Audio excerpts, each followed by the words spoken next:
Greetings from ABSIT Ghaziabad. I am Sakshi Malik, Assistant Professor in the Department of Computer Science and Engineering, ABSIT Ghaziabad. Today we are going to discuss lecture number 2 of Software Engineering subject, which is being taught in BTech Computer Science Engineering and Allied branches during the 6th semester. इससे पहले हमने एक और lecture introduce किया था, that was basically about basic topics and introductory concepts of software engineering. उसमें हमने span किया था सॉफ्टवेयर इंजीनियरिंग क्या है, सॉफ्टवेयर क्या है, सॉफ्टवेयर की कैरेक्टरिस्टिक्स, सॉफ्टवेयर क्राइसिस. ये सारी चीज़ें हम ऑलरेडी कवर कर चुके हैं. Moving on to the next topics. आज सबसे पहले हम जो टॉपिक स्पैन करेंगे उसका नाम है सॉफ्टवेयर क्वालिटी एट्रीब्यूट्स.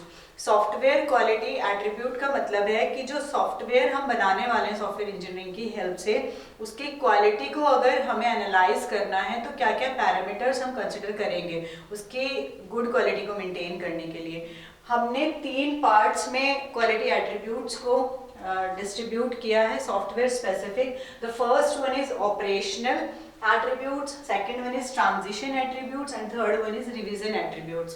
सबसे पहले हम ऑपरेशनल एट्रीब्यूट्स की बात करते हैं. तो ऑपरेशनल एट्रीब्यूट में जितने भी हमारे पैरामीटर्स हैं वो सारे सॉफ्टवेयर के ऑपरेशन को स्पैन करते हैं कि जो काम हमारे सॉफ्टवेयर को करना है वो काम अच्छे से परफॉर्म हो रहा है या नहीं. ये सब चीज़ें हम देखते हैं ऑपरेशनल एट्रीब्यूट्स में. जैसे अगर हम देखें तो सबसे पहला फैक्टर है हमारे ऑपरेशनल एट्रीब्यूट में करेक्टनेस. करेक्टनेस वर्ड से स्पेसिफाइड है कि जो काम हमारे सॉफ्टवेयर को करना है वो करेक्टली परफॉर्म करा पा रहा है कि नहीं करा पा रहा है, ये हम देखेंगे इस वाले फैक्टर में. Next is usability. Usability is about कि जिस स्पेसिफिक एरिया ऑफ पर्सन्स के लिए हम सॉफ्टवेयर बनवा रहे हैं वो स्पेसिफिक पर्सन्स कंफर्टेबल हैं उस सॉफ्टवेयर को यूज़ करने में या नहीं. जैसे आईटी लिटरेसी सबके डिफरेंट लेवल पर होती है. कुछ सेट ऑफ पर्सन्स होते हैं बहुत हाईली आईटी लिटरेट होते हैं, कुछ होते हैं not so highly IT literate होते हैं. स्पेसिफिक हम आईटी लिटरेसी की बात कर रहे हैं यहाँ पर. तो जो यूजेबिलिटी सॉफ्टवेयर की मेजर की जाती है वो आईटी लिटरेसी के अकॉर्डिंग बेसिकली मेजर की जाती है. Next one is integrity. Integrity में हम देखते हैं कि जो सॉफ्टवेयर हमने बनवाया है, बनकर आया है हमारे पास, उसका कोई ऐसा साइड इफेक्ट तो नहीं है. साइड इफेक्ट हमारे किसी हार्डवेयर पर, किसी सॉफ्टवेयर पर या किसी हमारे जो डेटा है उस पर कोई ऐसा साइड इफेक्ट तो नहीं है. एफिशिएंसी इज अबाउट कि जो काम हमें करवाना है अपने सॉफ्टवेयर से वो प्रॉपरली काम हो रहा है कि नहीं हो रहा है. That is about efficiency. Efficiently perform करा पा रहे हैं हम चीज़ें या नहीं. Reliability is about no defect.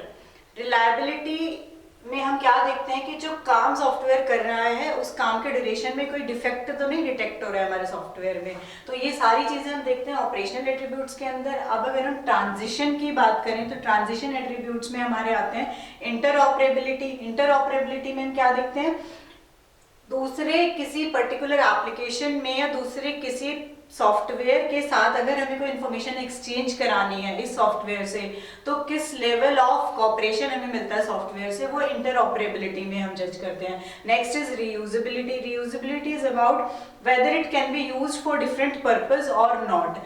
हम चाहते हैं कि डिफरेंट पर्पस के लिए हमारा सॉफ्टवेयर यूज हो, मतलब रीयूजेबिलिटी डिजायरेबल है हमारे सॉफ्टवेयर में. Portability.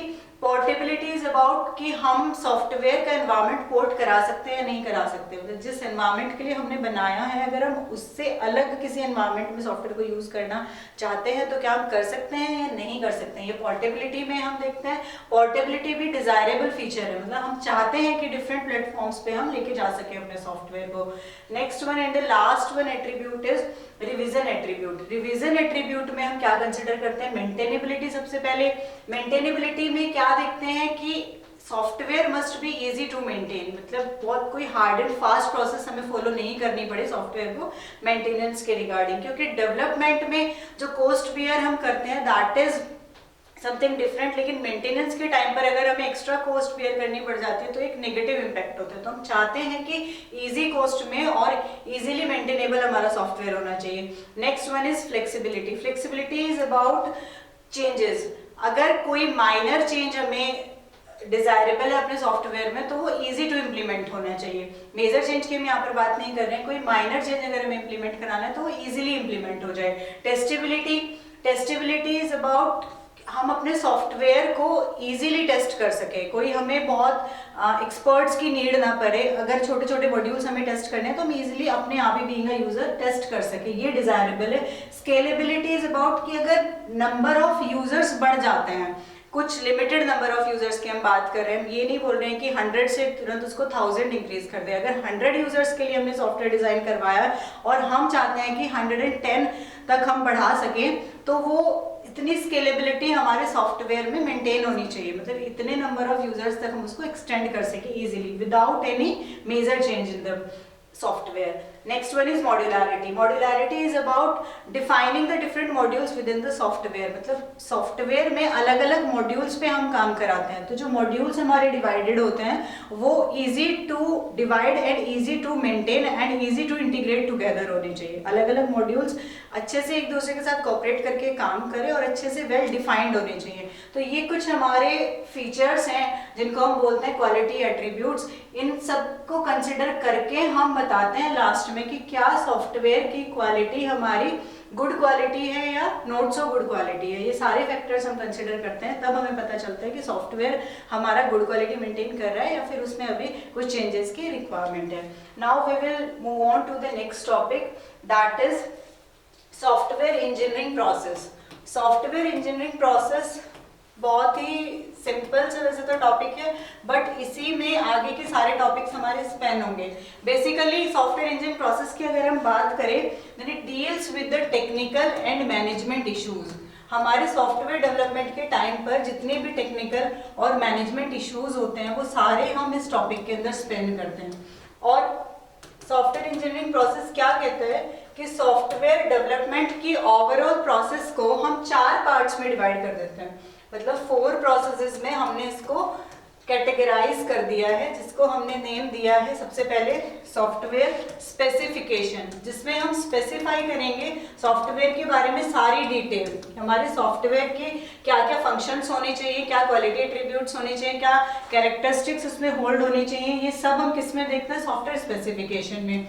Next one is software development. Software development में हमारा आता है सॉफ्टवेयर को बनाने की पूरी प्रोसेस, स्टार्टिंग से लेकर एंड तक की उसकी डिजाइनिंग और प्रोग्रामिंग आती है पूरी सॉफ्टवेयर डेवलपमेंट में।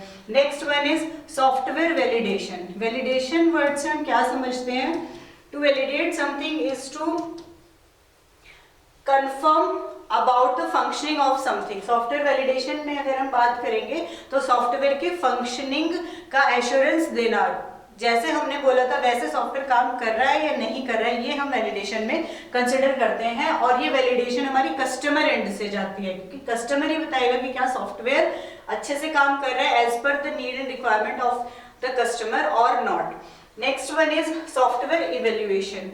सॉफ्टवेयर इवोल्यूशन, इवोल्यूशन में क्या होता है, to extract out something from that software या मॉडिफिकेशन लेकर आना उसमें। अगर हम उस पर्टिकुलर सॉफ्टवेयर को यूज करके कोई और अपनी एप्लीकेशन स्पेसिफिक सॉफ्टवेयर डिजाइन कर सकते हैं या उसी को मॉडिफाई कर सकते हैं तो उसको इवोल्यूशन बोलते हैं। सॉफ्टवेयर इंजीनियरिंग प्रोसेस में बेसिकली टेक्निकल और मैनेजमेंट इश्यूज कंसिडर किए जाते हैं, और इंजीनियरिंग प्रोसेस कहती है कि पूरे सॉफ्टवेयर की प्रोसेस को हम 4 पार्ट्स में डिवाइड कर सकते हैं, specification, development, validation and evolution, जो सारे अभी हमने एक्सप्लेन किया है। Now moving on to the next topic, which is difference between conventional engineering and software engineering.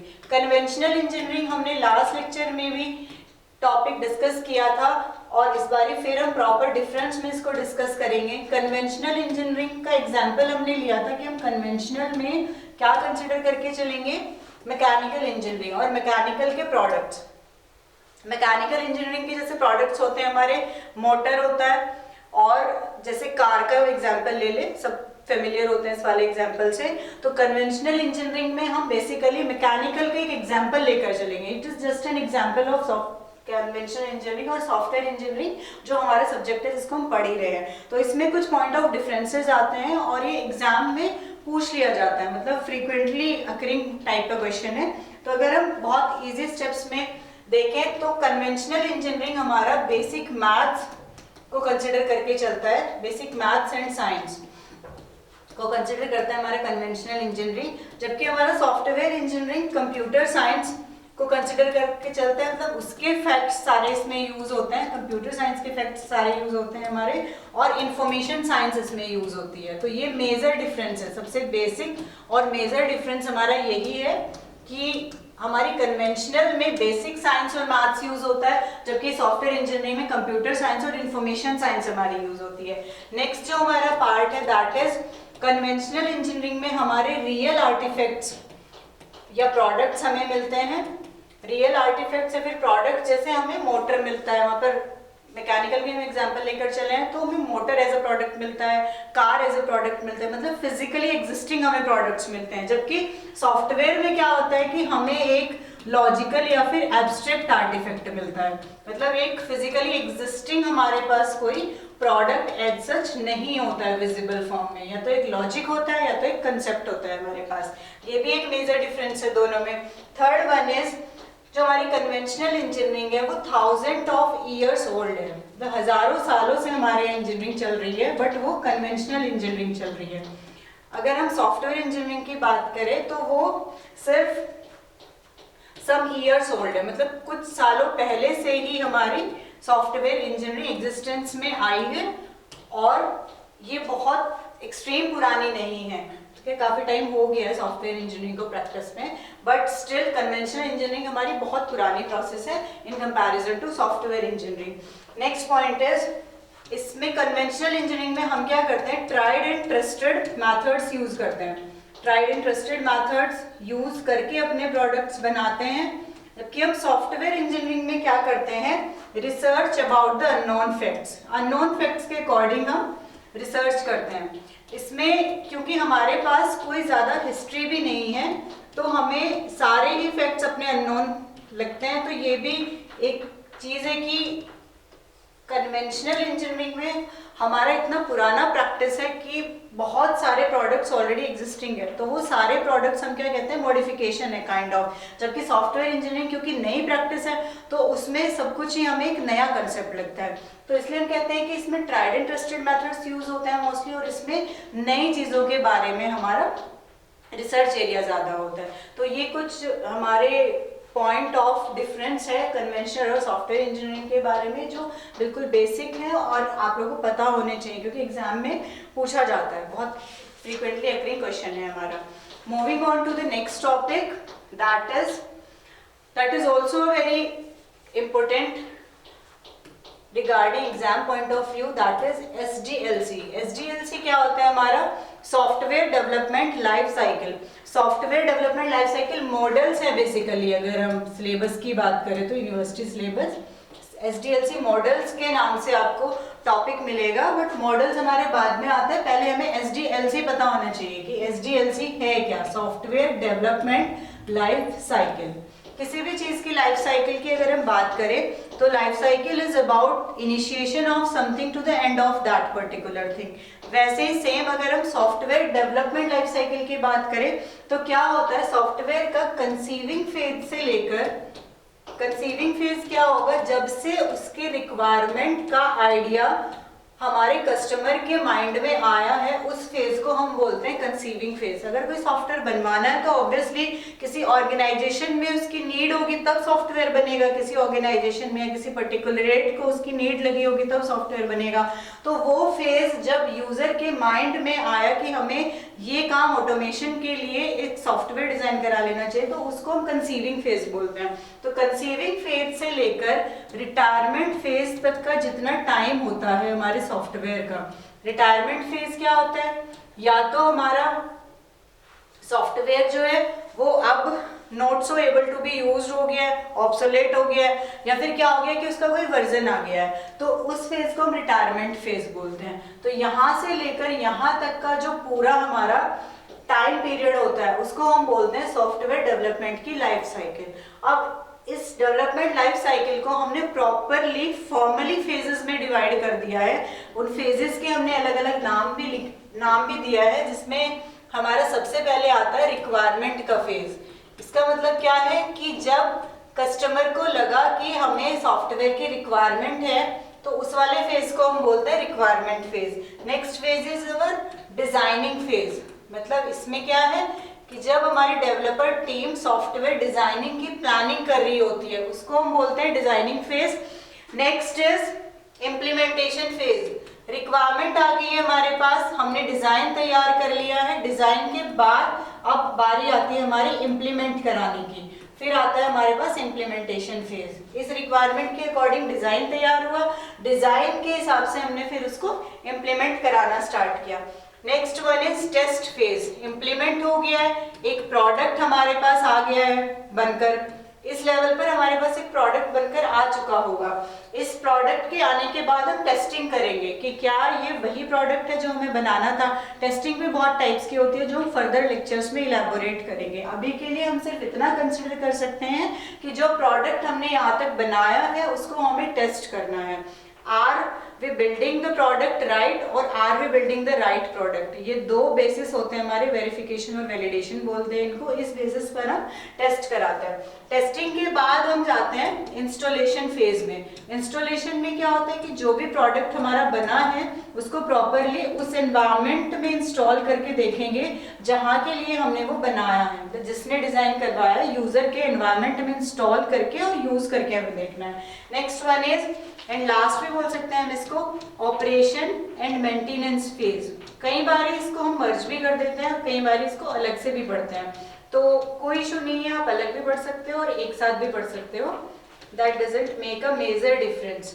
Software बन गया है, इंस्टॉल हो गया है, इसके बाद हमें ऑपरेट करा के दिखाना है, मतलब काम करा के दिखाना है। यहाँ तक सिर्फ इंस्टॉलेशन हुई है, काम करा लिया हमने अच्छे से, उसके बाद कुछ टाइम तक यूज करके हम देखेंगे कि इसमें मेंटेनेंस की कितनी रिक्वायरमेंट है, क्या कॉस्ट पड़ेगी, क्या एफर्ट्स और कितना टाइम लगेगा मेंटेनेंस में। किसी अपग्रेडेशन की रिक्वायरमेंट तो नहीं है, कोई अपडेट तो नहीं चाहिए हमारे सॉफ्टवेयर में। तो बेसिकली हमने क्या कर दिया है, पूरे SDLC प्रोसेस को इन फेजेस में डिवाइड कर दिया है और इन्हीं फेजेस के अकॉर्डिंग हम आगे के अपने सारे मॉडल्स पढ़ेंगे। तो ये फेजेस हम एक बार फिर से थोरोली देख लेते हैं कि क्या है। सबसे पहले कोई भी सॉफ्टवेयर अगर बनवाना है तो उसकी आती है रिक्वायरमेंट। रिक्वायरमेंट आती है हमारे पास कस्टमर से, तो कस्टमर को रिक्वायरमेंट हुई किसी सॉफ्टवेयर को बनवाने की और उसने डेवलपर ऑर्गेनाइजेशन के साथ कोलैबोरेट किया कि हमें ये रिक्वायरमेंट चाहिए, वो फेज होता है रिक्वायरमेंट फेज। रिक्वायरमेंट आई है हमारे पास।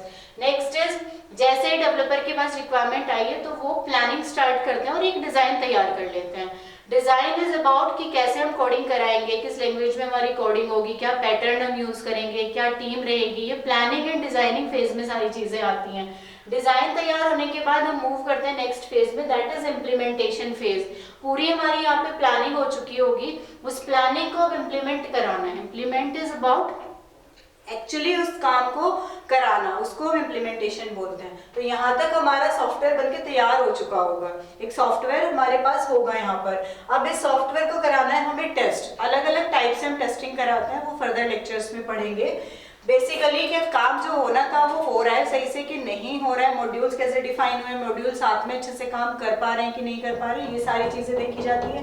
उसके बाद हम टेस्टिंग करने के बाद इंस्टॉलेशन पर जाते हैं। इंस्टॉल तो करके देख ले एक बार हार्डवेयर पे जहाँ चलाना है हमें सॉफ्टवेयर। इंस्टॉल हो गया, इंस्टॉलेशन के बाद हम जाते हैं ऑपरेशन पे, फिर काम करा के देखेंगे उससे। इंस्टॉलेशन के बाद काम अगर अच्छे से हो रहा है तो फिर जाते हैं मेंटेनेंस फेज के पास। तो ये हमारे SDLC के अलग अलग फेजेस हैं। इन फेजेस को स्पैन करते हुए हम नेक्स्ट लेक्चर में पढ़ेंगे अब मॉडल्स। हमारे पास 5 मॉडल्स होते हैं, एक एक करके वो मॉडल्स हम कवर करेंगे। तब तक के लिए थैंक यू।